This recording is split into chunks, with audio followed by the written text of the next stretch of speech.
Now, I know you're looking at your watch and you're saying, wow, Kids Grow is going to be short.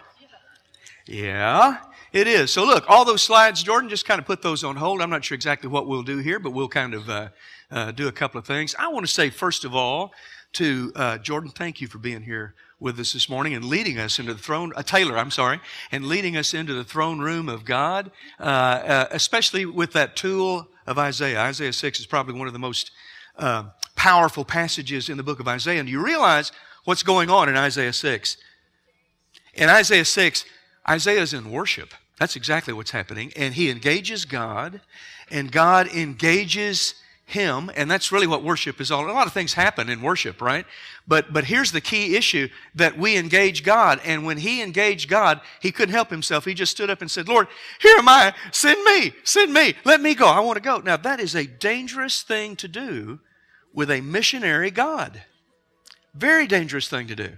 And what we've discovered over the last several weeks is that we are in service to a God who is omnipotent, holds the universe in the palm of his hands, has measured the universe inch by inch, holds the waters in the palm of his hand, but he is a servant missionary. His whole motif is send, it is go. He sent his Son into this world, he sent his Spirit into this world, and he sends you and I as believers, indwelt by that Spirit, into this world. And what we've been talking about in Cultivating the Joy of Generosity, phase 2, for the last several weeks, is being generous with our time and being generous with our faith, not only in acts of service, but in outreach and in evangelism. And as Tim said in his comments around the Lord's table, we want to be a people that are reaching out, that we are beyond the walls of this place and we're going out into the world. We've seen videos from atheists over the last several weeks. We've seen surfers going down through all of that to see and to understand God's moving.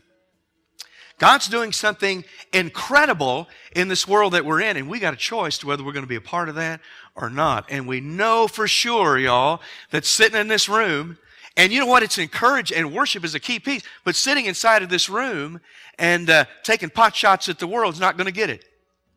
Anybody want to argue with that?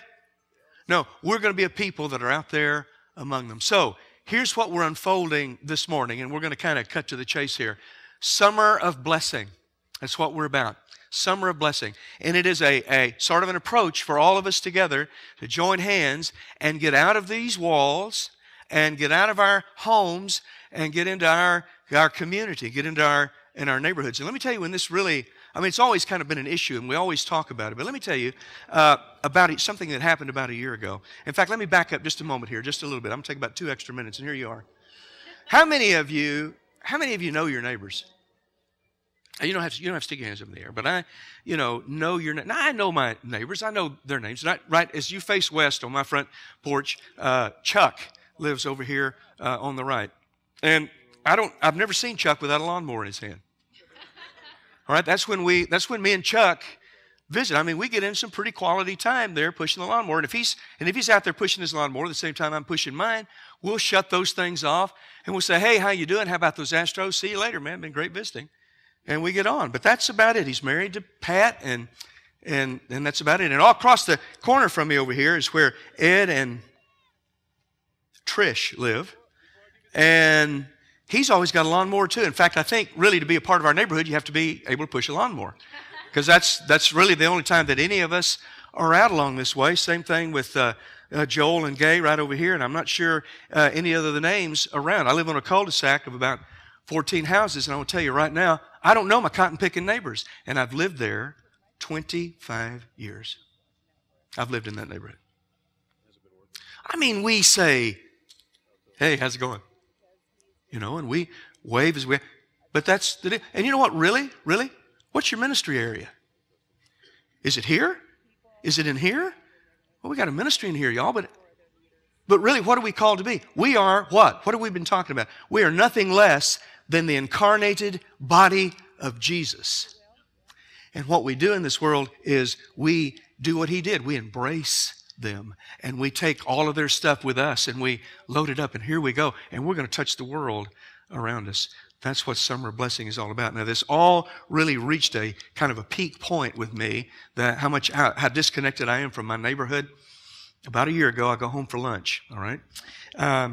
and I'm going to eat a quick bite of lunch and get back up here to the office. And so while I'm fixing it in there, I can hear something going by in front of my house. Sounds like heavy machinery. And I look, and of course all my blinds are drawn, because everybody draws their blinds on my street. Is it that way on your street?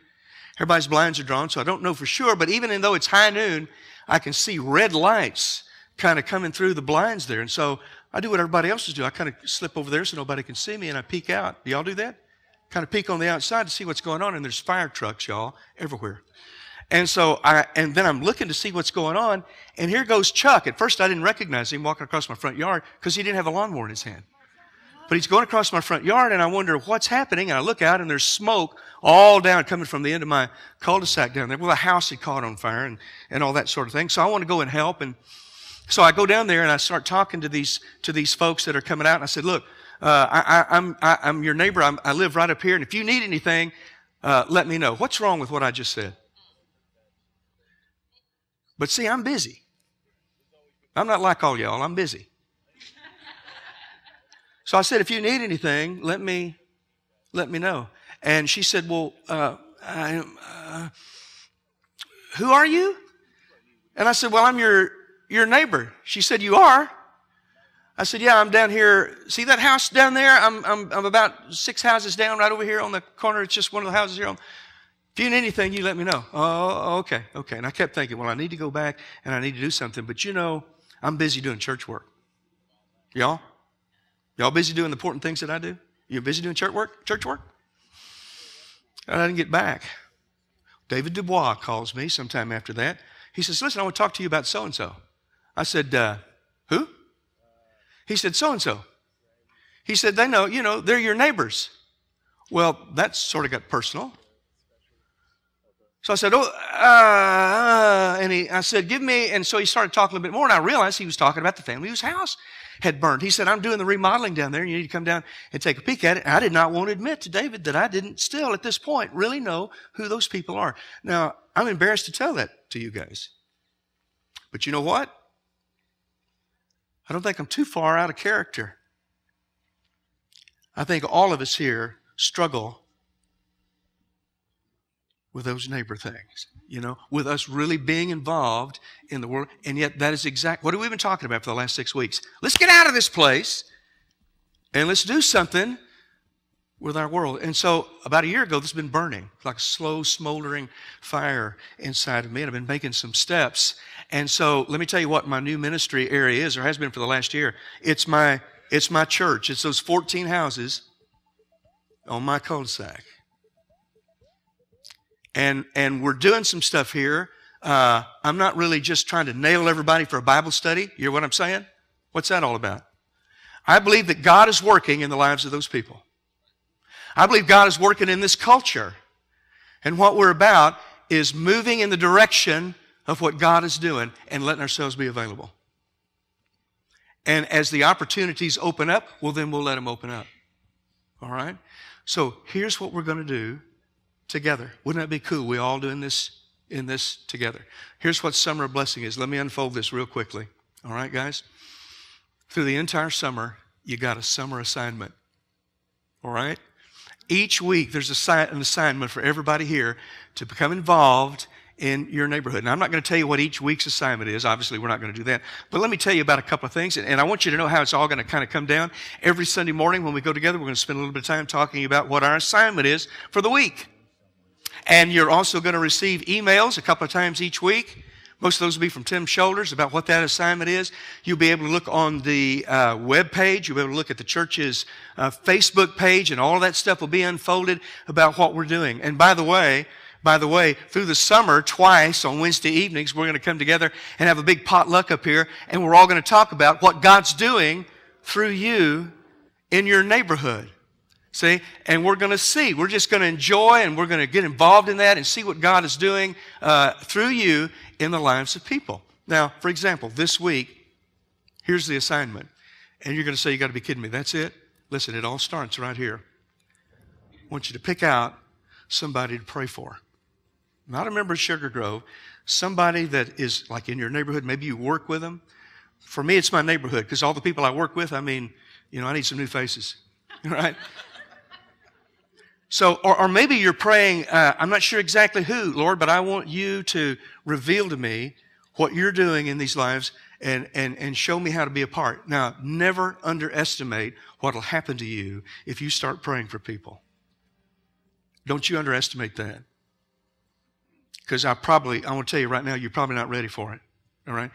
So you get ready, and we're going to pray. Now, next week, I'm not going to tell you, I'm not going to let the cat out of the bag.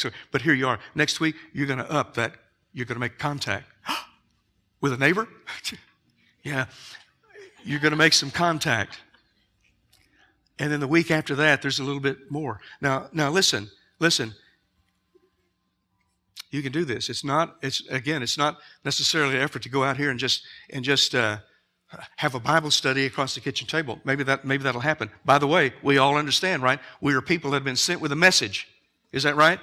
Until that message gets proclaimed, all we've done is rearrange deck chairs on the Titanic because the ship is going down. So we got a message, but we're going to let God do that. We're going to let God deal with that. All of us together are going to go involved here in Operation Neighbor. Okay? Now, by the way, let me just tell you this. As an aside, Wednesday nights throughout the summer, there's no formal Bible class program offered here at the building. All right? Now, that's not anything new. We've been kind of doing that since 2009. But this year, we're really looking for all of us to take that energy and take that time from all those hours we spend in Bible class. Let's start practicing some things. Whether you do that on Wednesday night or not, let's start reaching out to this community around us. By the way, the building is going to be open every Wednesday from about 6:30 to 8 for ministry kinds of things. That's Friend Speak and World Bible School and some groups that want to have small group studies and that sort of thing, but no organized Bible class program through the summer. We want to be people focusing on our community. That was a song that we sing a lot around here. If you listen very carefully, you can almost hear that song. There it is. Roots kicking in. That's a song that's built upon the theme of 1 Corinthians chapter 13. 1 Corinthians 13 is sometimes referred to as Paul's soliloquy on love. It's like a standalone passage. Because the truth is God's love, the characteristics of it and the traits of it and the nature of it is huge and it's bold and it just encompasses and it pulls people in. But I want you to know that chapter has a context. And the context is the church. It's all of our relationships with each other. We love each other. We're people that love one another. We're people that care about each other. But God's love is too expansive. It is too powerful to be limited to any single context. So that song is going to become something of a theme for us all throughout the summer. God's love as we reach out into the world around us. If there's any way we can serve you, we want to know about that. As we stand together, join the praise team in the singing of this song. He loves his born of God and knows God. God is love. God with all God's joy. For God is love. God is love. God is love. Love one another. God is of God. He who loves his born and knows God. God is, he is love, my Lord. For God is love. God is love. God is, sing that one more time. Love one another. Love is of God.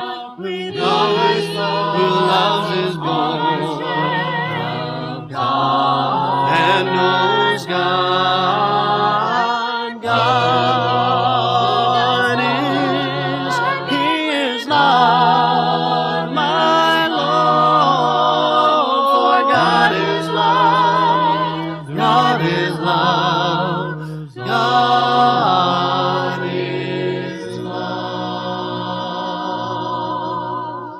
Amen, church? And amen.